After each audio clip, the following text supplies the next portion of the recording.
મહારાજ, મને થાય છે કે કારવાણી ઉચ્ચારતા મારી જીભ કપાઈ કેમ નથી જતી? સમજી ગઈ જોશી, હવે બોલવાની જરૂર નથી.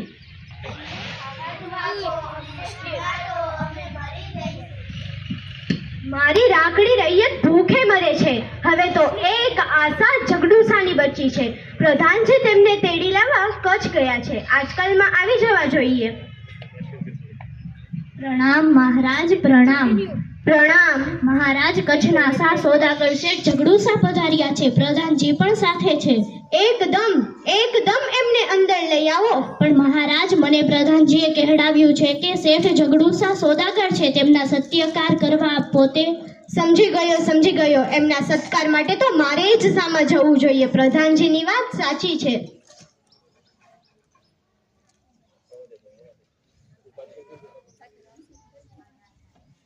પ્રણામ. પ્રણામ.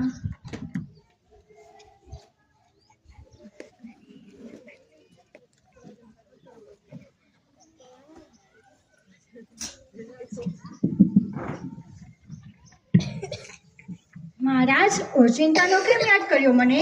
સુખ દુઃખની વાતો કરવા ગુજરાતમાં આજે 3 વર્ષથી કાળવો દુકાળ ચાલે છે. એકલાય ગુજરાતની ક્યાં વાત કરો છો? આખા હિન્દુસ્તાનમાં આજે દુકાળ છે. સિંધ, મેવાડ, માળવા, કાશી અને કન્હાર લગી આજે લોકો ભૂખે મરે છે. પાનખરમાં પાંદડા ખરે તેમ ખરે છે.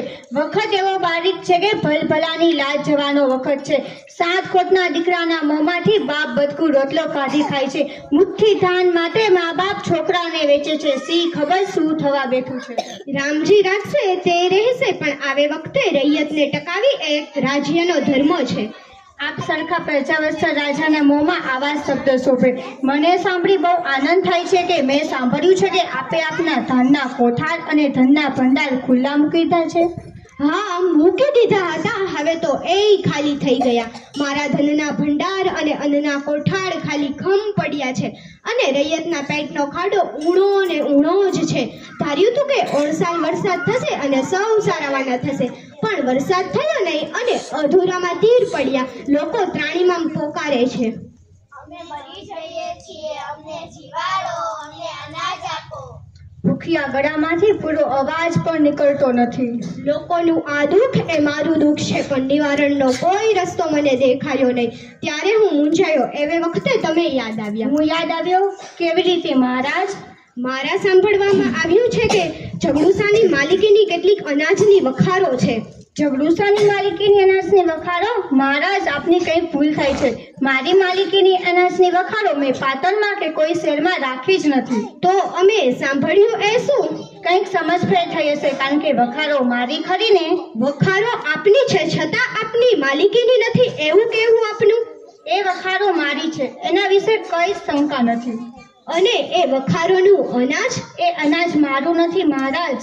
એ અનાજ તમારું નથી તો તમે કોઈને આપી દીધું? કોને આપ્યું? ક્યારે આપ્યું? હું તેના મોં માંગ્યા દામ આપત. એ અનાજ મારું નથી, એ નિશ્ચિત છે. મેં કોને આપ્યું, ક્યારે આપ્યું, એ તમારે જાણવું હોય તો એ વખારો ખોલાવીને તપાસ કરાવી લ્યો ને. કેવી રીતે ખબર પડશે? એમ જ ખબર પડશે કે દરેક વખારની અંદર ભીડપત્ર પર તાંબાપત્રમાં લેખ લખાવીને ચલાવેલો છે. તેમાં અનાજના માલિકના નામઠામ બધું છે. ઠીક છે. હું તે માલિકની પાસે જઈશ ને કહીશ કે સુકાળ થયે તેને એક દાણા સામે મોતી ગણીને આપીશ. આજે મારી આટલી દયા કરો. જે રાજાના દિલમાં રહેતના સુખ દુઃખનો આવો ખ્યાલ છે તેને અનાજ જરૂર મળી રહેશે. કોટવાલ જાઓ, વખારો ઉઘાડી લેખ અહીં લાવો. જેવી આજ્ઞા મહારાજ. મહારાજ, આપે આટલી તકલીફ લેવાની જરૂર નથી. મેં મારા માણસોને ક્યારનાય મોકલી દીધા છે. તે હમણાં જ પત્ર લઈને આવતા હશે. આજ એ લેખ? હા મહારાજ, પંડિતજી પાસે વચાવો. લો પંડિતજી, લેખ વાંચો.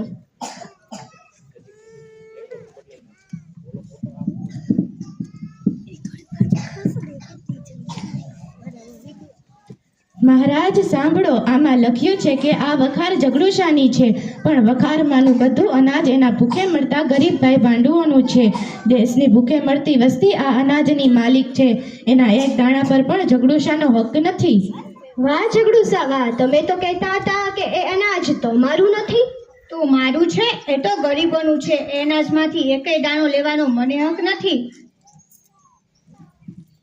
લો પંડિતજી, બીજો લેખ વાંચો. મહારાજ સાંભળો, હવે હું બીજી વખારનો આલેખ વાંચું છું. આમાં લખ્યું છે કે વખાર જગડુશાની છે, પણ વખારમાંનું બધું અનાજ એના ભૂખે મળતા ગરીબ ભાઈ ભાંડુઓનું છે. દેશની ભૂખે મળતી વસ્તી આ અનાજની માલિક છે. એના એક દાણા પર પણ જગડુશાનો હક નથી. લો પંડિતજી, ત્રીજો લેખ વાંચો.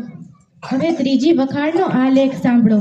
આ વખાર જગડુશાની છે, એના એક દાણા પર પણ જગડુશાનો હક નથી. દેશની ભૂખે મળતી વસ્તી આ અનાજની માલિક છે. વાહ વાહ વાહ વાહ જગડુશા, આવી તમારી કેટલી વખારો છે ગામમાં?